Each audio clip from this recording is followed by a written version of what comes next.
investigación publicada en Human Reproduction, un grupo de científicos australianos evaluó si la administración de progesterona podría prevenir la pérdida de embarazos en mujeres con amenaza de aborto.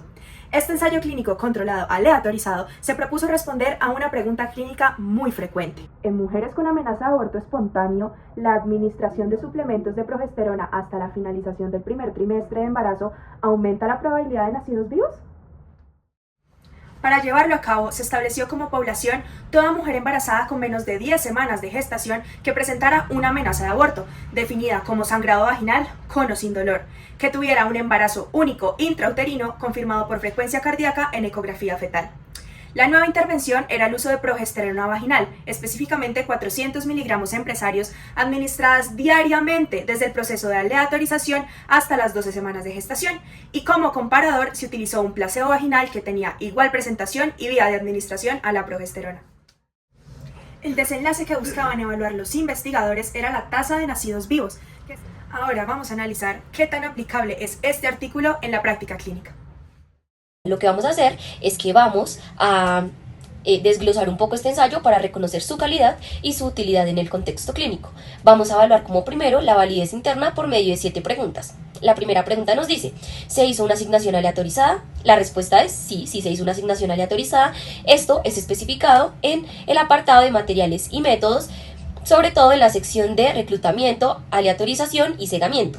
Entonces, vamos a ver que se nombra que se hizo por medio de una hoja de asignación que fue preparada por una aleatorización de bloques variables generada por un ordenador.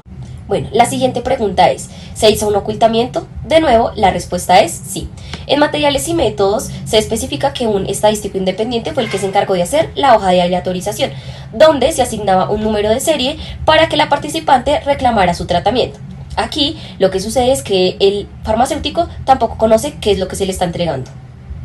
La tercera pregunta es, ¿eran comparables las características de los grupos al inicio del ensayo? La respuesta es sí. En el apartado de resultados se nombra que no hubo diferencias significativas para los dos grupos, por lo cual eran comparables. Incluso hay una tabla en la que se anexa toda la información en la que se guardaba similitud de edad de la madre, edad gestacional al inicio del estudio, el IMC de la madre, el número de embarazos, el número de partos, los casos de infertilidad, niveles de progesterona y de gonadotropina coriónica humana, consumo de vitaminas o suplementos e incluso características fetales como la frecuencia cardíaca. La cuarta pregunta es, ¿se hizo enmascaramiento? Sí se hizo enmascaramiento. Desde un principio se nombra que el ensayo es doble ciego, es decir, que ni los participantes, ni los investigadores, ni los farmacéuticos conocen los tratamientos activos y el placebo, pero pues esto vuelve a nombrarse en el apartado de materiales y métodos. La quinta pregunta es, ¿se hizo un seguimiento completo de las pacientes? La respuesta es sí. De nuevo, en materiales y métodos se nombra en la sección de recopilación de datos que se utilizaron diferentes métodos de seguimiento como telefónicos, cuestionarios y formularios, y se hizo un seguimiento de las 12 semanas de gestación, 34 semanas de gestación y 4 semanas después del parto. La sexta pregunta es, ¿hubo análisis por intención de tratar? Todos los participantes fueron analizados de acuerdo a los grupos en los que fueron aleatorizados inicialmente. La respuesta es sí, sí hubo análisis por intención de tratar. Vamos a ver en la sección de análisis estadístico, que hace parte de materiales y métodos, en donde se especifica que todos los participantes fueron analizados de acuerdo al grupo en el que originalmente fueron asignados, esto independientemente de si completaron el tratamiento como se tenía planeado. Bueno, la séptima y última pregunta dice, ¿se terminó tempranamente el estudio? Sí, se detuvo prematuramente el estudio en un análisis provisional. Esto es nombrado en el apartado de discusión y es justificado por una inutilidad de la intervención y por consideraciones éticas, como recomendación del Comité de Control de la Seguridad de los Datos. En segundo lugar, se deben evaluar los resultados, cuáles fueron y cuál fue la precisión de estos. El principal desenlace a evaluar fue la tasa de nacidos vivos, en donde tuvimos 112 nacidos vivos entre 136 mujeres expuestas a la progesterona y 112 nacidos vivos en 133 mujeres expuestas al placebo. Como principal medida de asociación para los resultados, el artículo nos presenta el riesgo relativo, que se calcula dividiendo el número de desenlaces, en este caso el número de nacidos vivos en el grupo expuesto, sobre el número de nacidos vivos en el grupo control o en el grupo placebo. Un RR de 1 indicaría que no hay ninguna diferencia entre estos dos grupos, mientras que un RR menor a 1 indicaría que el evento es menos probable en el grupo de la intervención, como fue en el caso del resultado de nuestro artículo. En el estudio, el riesgo relativo tuvo un resultado de 0.98, que quiere decir que las mujeres tratadas con progesterona tuvieron 2% menos de probabilidad de tener un hijo nacido vivo, situación que no tiene en absoluto sentido. Es por esto que es indispensable revisar el intervalo de confianza y el valor P. En este caso, el intervalo de confianza de nuestro resultado incluye el valor nulo. Esto quiere decir que incluye el 1. Y esto significa que la diferencia no es estadísticamente significativa entre ambos grupos. Y en segundo lugar, el valor P es mayor a 0.05, que refuerza la teoría de que no hay evidencia suficiente para afirmar que la progesterona cambia significativamente el número de nacidos vivos. Como segunda medida tenemos la reducción del riesgo relativo, o RRR.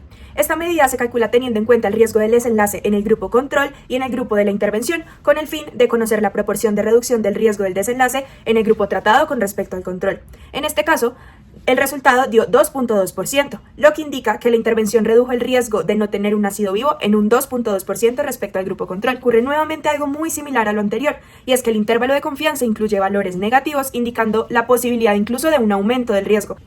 La tercera medida es la reducción absoluta del riesgo, o RAR, que nos sirve para encontrar la diferencia del riesgo entre ambos grupos. En este caso tenemos una diferencia de 1,9, que indica que la progesterona redujo en un 1,9% el riesgo de pérdida de embarazo comparado con el grupo control.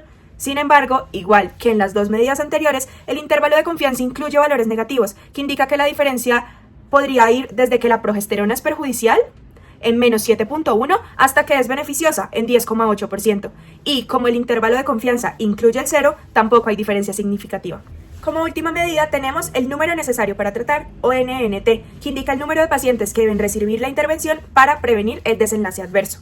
El resultado fue de 54, que indica que necesitaríamos tratar 54 mujeres con progesterona para prevenir un caso de pérdida de embarazo.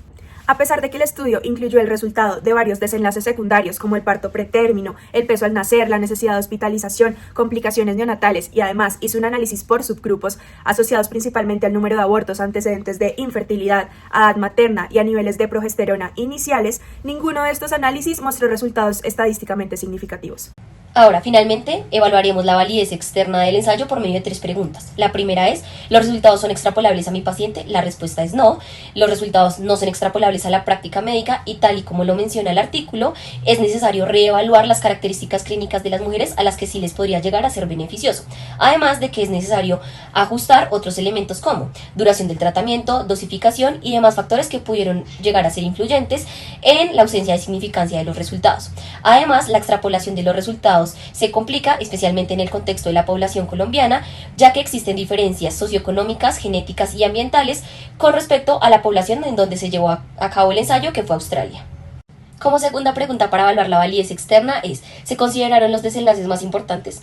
En el ensayo se consideraron desenlaces relacionados con el parto y con la salud del bebé, pero también relacionados directamente con la madre. Entonces tuvimos dos tipos de desenlaces, el desenlace primario que fue nacimiento vivo y desenlaces secundarios que fueron parto prematuro, hemorragia anteparto, peso al nacer, anomalías congénitas, mortalidad neonatal, modo de parto, depresión postnatal, diabetes gestacional, tromboembolismo venoso, preeclampsia, además de que se realizaron cuestionarios con escalas de estrés y de depresión para evaluar estos dos factores. Y como tercera pregunta tenemos, ¿los beneficios son mayores que los riesgos?